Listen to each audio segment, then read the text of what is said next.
Mga kapatid na nananampalataya sa Allah subhanahu wa ta'ala, ang matatalakay natin sa ngayon ay manzilatul ihtiram fil Islam. Katayuan ng pagiging magalang sa Islam. Paggalang o kaya ay pagrespeto. Itong paggalang, mga kapatid, o kaya ay pagrespeto ay isa sa napakahalagang katangian sa ating pananampalatayang Islam para sa mga taong mga Muslim. Kaya kinakailangan natin itong matutunan kasi maraming mga tao na mga edukado o maraming mga tao na nakatanggap ng mga iba't ibang mga diploma o kung saan-saan nag-aral o kung ano ang natapos. Pero kulang sa tinatawag na ihtiram, kulang sa tinatawag na respeto o kaya ay paggalang. Kabilang, mga kapatid, sa ihtiram, pagkakaroon ng respeto ay piliin mo yung mga sasabihin mo. Piliin mo yung mga magagandang salita na sasabihin mo. Ibig sabihin ito ay bago mo sabihin ang anumang bagay ay dapat ay napag-isipan mo ito. Na ito ba ay makakabuti o hindi makakabuti? Ito ba ay may wisdom o walang wisdom? Ito ba ay mayroong naidudulot na kabutihan o wala?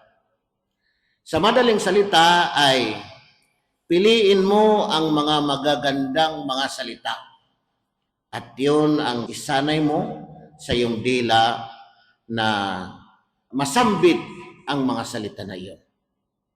Mashallah, Bismillah, Tabarakar Rahman. Ang nakakalungkot, kahit na Tabarakar Rahman, hindi natin mabigkas. Alhamdulillah, Barakallahu fiik. Marami, hindi lamang Arabic na mga salita, kahit anong lingwahe, ang importante ay ito ay mga mabubuting salita. Na kung marinig ng iyong kapwa ay mayroong mararamdaman siya na paggalang, mayroong mararamdaman siya na respeto sa ating pananampalatayang Islam. Kabilang din dito, mga kapatid, sa ihtiram ay yung walang diskriminasyon sa mga tao o sa pagitan ng mga tao. Halimbawa, yung hukom ay walang diskriminasyon sa kanyang hinahatulan. Na kahit na ito ay malaking pamilya o kaya ay nagmula sa hindi kilalang pamilya. Hindi yung pinapanigan niya yung kilalang pamilya kaysa sa hindi kilalang pamilya. Sa mga manggagamot naman, ganun din. Walang diskriminasyon sa mga pasyente, hindi yung pinapanigan yung mga malalaking pamilya, mga mayayaman, yung mga mahihirap ay hindi pinapansin. Sa mga mangangaral, ganun din. Walang diskriminasyon sa kanyang mga estudyante. Ganun din sa magulang, walang diskriminasyon sa kanyang mga anak. Sa mag-asawa, walang diskriminasyon sa kanyang asawa. O yung lalaki, marami siyang asawa, walang diskriminasyon sa kanyang mga asawa. Kabilang yan sa respeto. Respeto na minsan ay hindi natin mararamdaman, mga kapatid. Pero kinakailangan itanim natin sa ating puso't isipan na malaking katayuan sa ating pananampalatayang Islam ang magkakaroon ng paggalang o kaya ay magkakaroon ng respeto. Kabilang din dito, mga kapatid, ay yung titingnan mo yung kakayahan ng pag-iisip ng mga tao. Respeto sa pag-iisip ng mga tao. Ibabasi mo. Hindi yung kung ano yung nakausap mo ay pari-pariho yung pamamaraan ng pakikipag-usap mo. sa mga mataas ang pinag-aralan o sa mga walang pinag-aralan. Tulad din ito ng naisalay siya ni Abi Umama, kalugdan siya ng Allah subhanahu wa ta'ala, na isang lalaki na dumating kay Propeta Muhammad sallallahu alaihi wasallam, binata, malakas ang kanyang pagnanasa.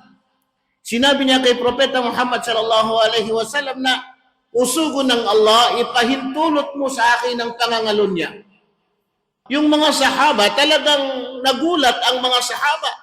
Mga kasamahan ni Propeta Muhammad sallallahu alaihi wasallam, tumigil ka. Yung iba nagagalit na. Pero pinigilan sila ni Propeta Muhammad sallallahu alaihi wasallam. Pinalapit ni Propeta sa kanya yung binata na yun, yung lalaki na yun, hanggang sa umupo na. Sinabi sa kanya ni Propeta Muhammad sallallahu alaihi wasallam, atuhibbuhu li ummik? Gusto mo bang gawin sa iyong nanay? Naghingi siya ng pahintulot kay Propeta, na ipahintulot sa kanya na pwede na siyang mangalunya. Malakas kasi ang kanyang pagnanasa. Atuhibbuhu li ummik? Gusto mo bang gawin sa iyong nanay? La wallah.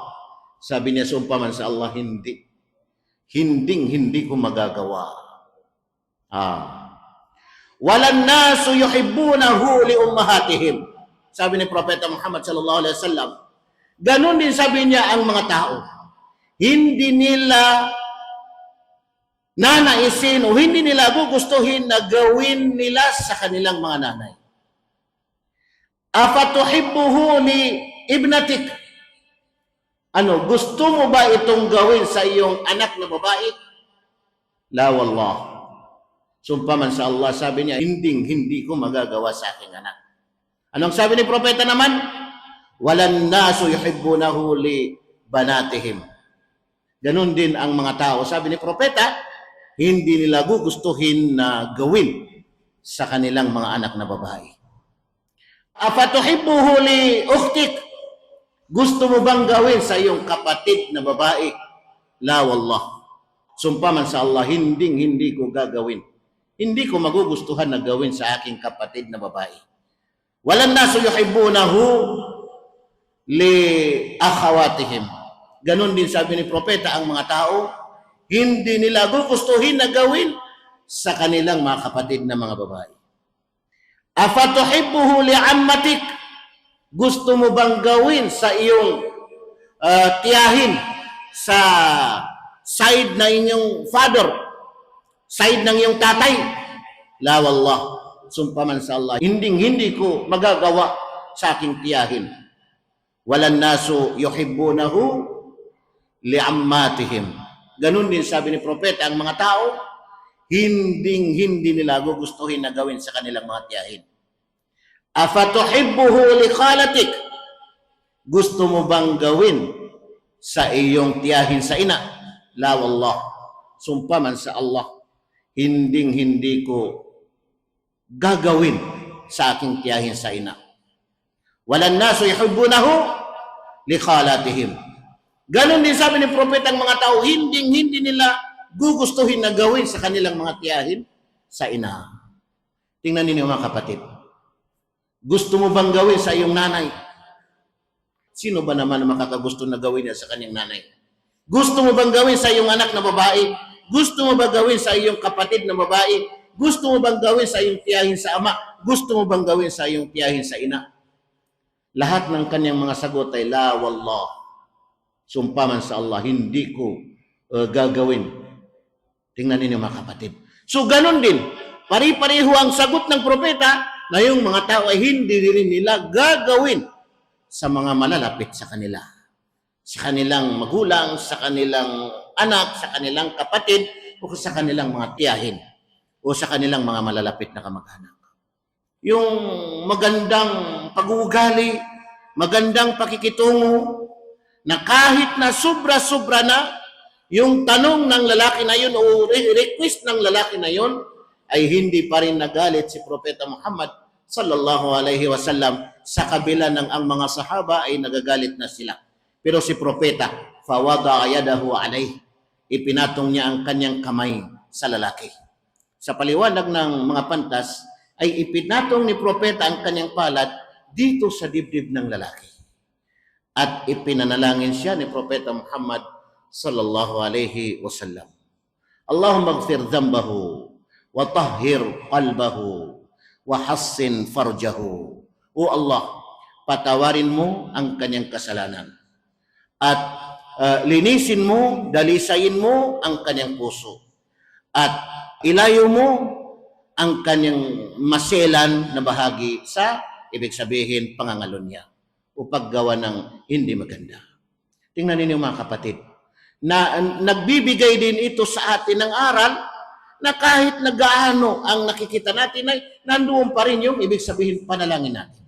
Nandoon pa rin yung mabuting hangarin natin sa ating kapwa. Hindi yung makarinig lang tayo ng kung ano-ano, ay kung ano-ano na rin ang maririnig niya sa atin o kaya ay kung ano-ano na rin ang gagawin natin. Kabilang din dito sa ihtiram na importante ay yung bigyan natin ng paggalang o bigyan natin ng respeto ang mga adat.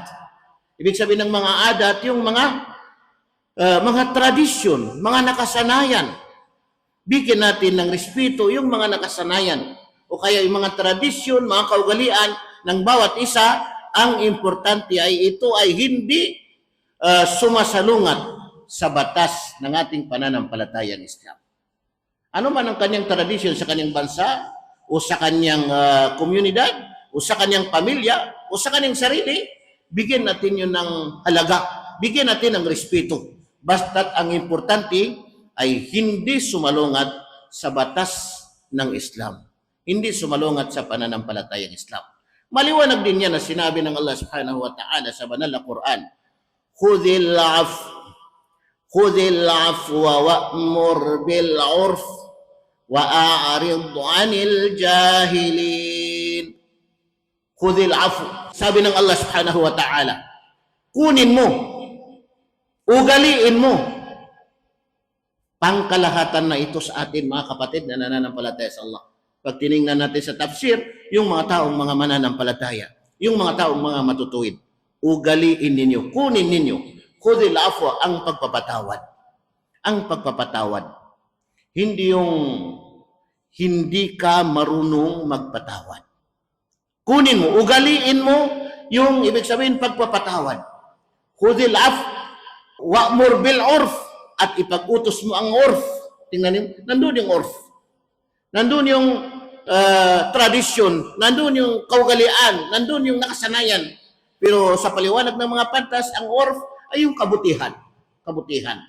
Na hindi, ibig sabihin, sumalungat sa pananampalatayang Islam. O di kaya ay hindi lumagpas sa hangganan sa ating pananampalatayang Islam. Khudhil afwa wa'mur bil 'urf wa a'rid 'anil jahilin. Ibig sabihin, iwasan mo, layuan mo ang mga taong mga mangmang. Ang mga taong mga mangmang. Ano itong mga taong mga mangmang? Minsan ay lagi mo rin nakakasama, o minsan lagi mo rin nakikita, o minsan lagi mo rin nakakasalamuha. Mga Muslim, hindi mga Muslim, mga taong mga mangmang. Ano itong mga mangmang na ito? Magsalita ng masakit, magsalita ng kung ano-ano, iwasan mo. Sabi ng Allah, iwasan mo, layuan mo itong mga tao ng mga mangmang. Sa paliwanag ng mga pantas, huwag ka nang makipagdebate sa kanya. Huwag ka nang makipagtalo sa kanya. Alam mo na ikaw ay nasa katotohanan. Alam mo na siya ay hindi nasa katotohanan. Alam mo na kahit anong gagawin niya, hindi pa rin niya maintindihan ang iyong paliwanag. Kalas, iwanan mo na. Layuan mo na. Kasi kung hindi, magkakaroon lang ng tinatawag na kaguluhan. Magkakaroon ng kaguluhan. Yun yung pagkakaroon ng tinatawag na ihtiram. Pagkakaroon ng paggalang o pagkakaroon ng respeto. Napakahalaga o napakalaki ang katayuan ng pagkakaroon ng paggalang o kaya pagkakaroon ng respeto sa ating pananampalatayang Islam. Naway igawad sa atin ng Allah subhanahu wa ta'ala na matuto tayo rumispeto.